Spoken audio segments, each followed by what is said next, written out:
Welcome to Good Times. So this is what I have going on. I got a 94. I think it's a 94. Been a little while since I looked at it. It's a 94 square body Ford with the straight six in it. I ended up getting it for a really, really good deal. I think I'm in it less than a couple $100.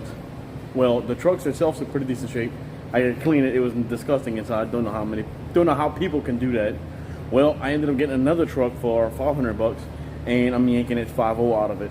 So I'm gonna pull it's 5.0 in the transmission because it ran, but you can tell it needed some maintenance. So I got a lot of this stuff out of the way. As you can tell, I'm at the point where the transmission. Oh, I need to go check the bolts on this side. It's the bolt housing. I was forgetting to look. So I'm at the point where I'm about to put my chains to my eyes, get it out the way, put it on the engine, the stand, and then I'm gonna start tearing this one down. So my plan is I'm gonna bring y'all on. I'm pulling off the heads. I'm getting the heads redone. Most likely gonna end up with headers on it. Just gonna give it a cleaner look. I'll paint the block, get it real cleaned up. It's gonna be a nice motor before it actually sets in place. It's not gonna be this raggedy junk. So I'm gonna try to get that truck ready for whenever I drop this motor in it. So let me go ahead and pull it out of the way. As you can tell, the Bobcat's ready. It's simple with this thing. Get the Bobcat, get this thing out of here. Oh, let's get into this thing.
Oh, she's in there.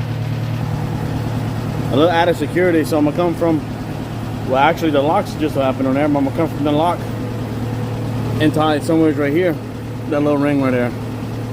That way, that don't come off when I start going backwards with it. And I better go check those bolts. Well, indeed, I did have a bolt left in there. Luckily, it was just one. And I forgot the fuel line. I don't need it on the truck, so I cut the fucking part underneath it. And I just now finished fighting to separate the motor and the transmission. I got the transmission strapped where, I pulled the motor up, put a strap underneath it, tighten it up to where whenever the transmission falls, it won't come down much. So it's separated from itself, so I'm about to start yanking it back. This glorious thing is finally out and sitting in its nasty filth. Yes, it is disgusting. Well, I'm glad I'm taking this so I can do a before and after and see how she turns out. It's actually a little bitty motor. I was expecting it to be a water V in this.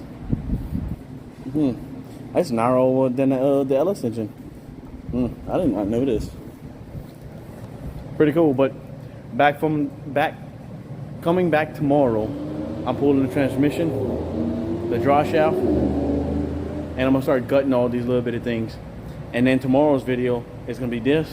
But then I'm gonna be doing the transmission solenoids on a Duramax, the Allison 1000, the 5-speed. The 6-speeds I think are the same shit.